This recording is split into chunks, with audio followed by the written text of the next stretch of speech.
Olá pessoal, José Eduardo Daronco aqui, analista CNPI da Suno, e hoje eu vou falar sobre um tema que está pegando fogo, todo mundo está perguntando, sobre a fusão entre Credit Suisse e UBS, tá?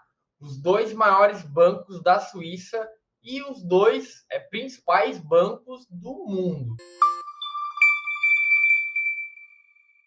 Inclusive, hoje, as ações do Credit Suisse caem mais de 60%. E eu vou te explicar o porquê. Primeiramente, é importante dar um passo para trás, tá? Explicar um pouquinho quem é o Credit Suisse. O Credit Suisse é um banco suíço que tem um canal de distribuição global, tá? Ele foi fundado em 1856 e se tornou rapidamente um dos principais bancos do mundo.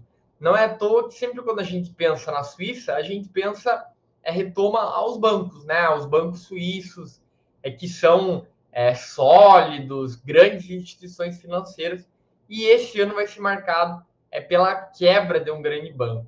Então, desde a crise de 2008, o Credit Suisse vem tendo muitos reveses, tá? Ele era conhecido na Suíça como sendo um banco muito agressivo, ele buscava retornos maiores do que os pares, ele tomava mais risco, e ao longo da história isso se provou muito equivocado, tá? Ele foi acusado de vários escândalos financeiros.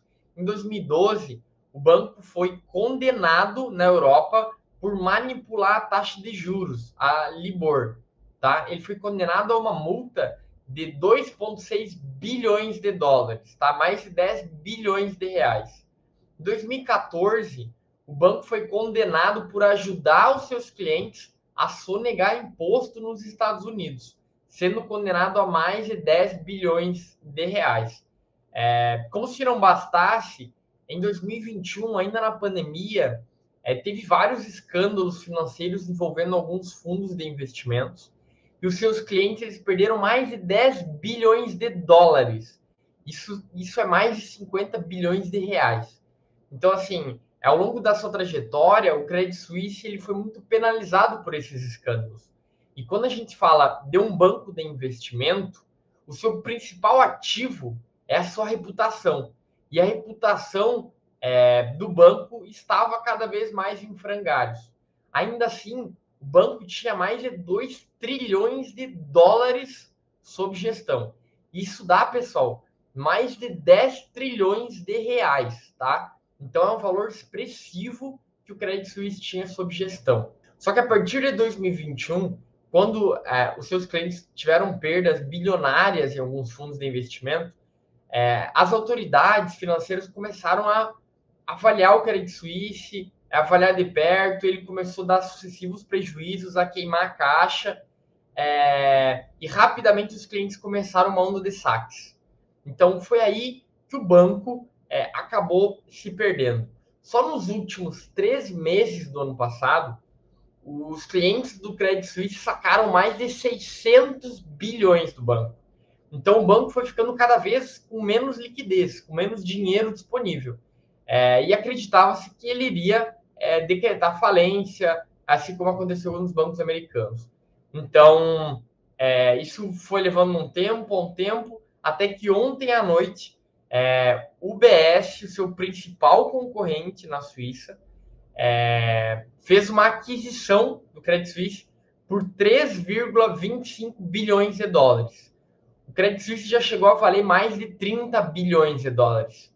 E foi comprado agora por 10% desse valor. Então, por isso que as ações estão caindo muito, tá? O preço é assim, um preço de barganha, tá? O Banco Suíço foi vendido por um preço ínfimo, mas principalmente porque como a credibilidade ela está em frangalhos, né? O banco não consegue garantir trazer clientes que depositem nele, o que é fundamental para o banco.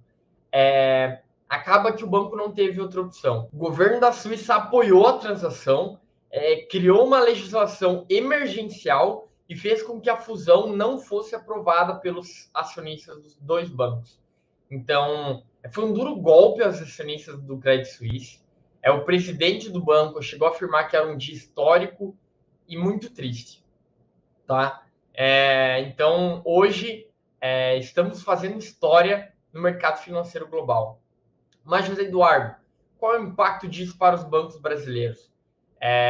Assim, de maneira geral, como o BS ele comprou o Credit Suisse, não deve haver um problema sistêmico no mercado financeiro global. Então, a gente está mais seguro enquanto a isso. Além disso, os próprios bancos centrais anunciaram uma forte injeção de dólares na economia, forte liquidez na economia, de modo a ajudar os bancos. Então, a gente não deve ver um efeito sistêmico. E, além disso, os bancos brasileiros eles estão com uma alavancagem baixa. Quando a gente pega a Basileia, que é o índice de capital que eles têm proprietário, eles estão numa posição muito confortável, principalmente os principais bancos. Banco do Brasil, Bradesco, Itaú, Santander.